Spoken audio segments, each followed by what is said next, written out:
Hello everyone, this is Shivangi. Welcome to ship classes. इस video में discuss करने वाले हैं MSc 103 का क्वेश्चन पेपर।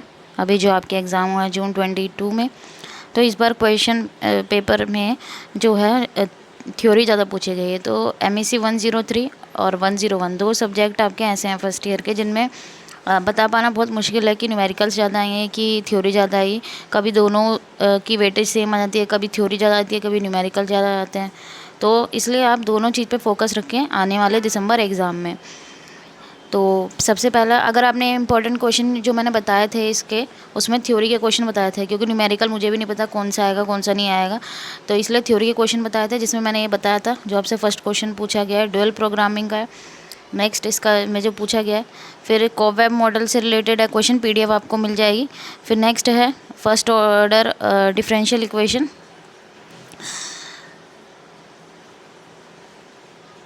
और इसका जनरल सोल्यूशन बताना है हेरोडामर मॉडल। तो इंपॉर्टेंट क्वेश्चन बताए थे, पॉइजन डिस्ट्रीब्यूशन बताना है एग्जांपल के साथ।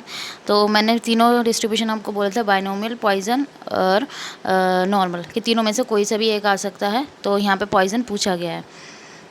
फिर नेक्स्ट क्वेश्चन है कॉफ डगलस प्रोडक्शन फंक्शन दे रखा है, जिसके कुछ पार्ट पूछे गए हैं। फिर आपका है जीरो सम गेम यहाँ पे पूछा गया है। तो ये अब जो नई तरीके के क्वेश्चन आए वो हम करने की कोशिश करेंगे दिसंबर एग्ज़ाम के लिए। इनपुट आउटपुट एंड कंटेक्स्ट के एनालिसिस में आपको टेक्नोलॉजिकल कोफिशिएंट मैट्रिक्स को, यहाँ के कंसेप्ट को समझाना था। फिर स्टैंडर्ड नॉर्मल का, फिर वेरियस मीजर बताने हैं आपको, स्क्यूनेस और कटोरसिस के, डिफरेंस बताना है आपको, करेक्टरिस्टिक फर्स्ट और सेकंड, तो ये मैंने आपको बताया था उसमें इम्पॉर्टेंट क्वेश्चन में। फिर ये इक्वेशन आपको सॉल्व करनी थी। आई थिंक शायद मैंने ऐसा क्वेश्चन आपको करा रखा था। शॉर्ट नोट आपको शेप थ्योरम पे, और जो है प्रॉपर्टी बतानी है आपको कंटिन्यूस फंक्शन की। तो ये थे आपके क्वेश्चन पेपर। PDF का लिंक आपको मिल जाएगा डिस्क्रिप्शन में। Thank you.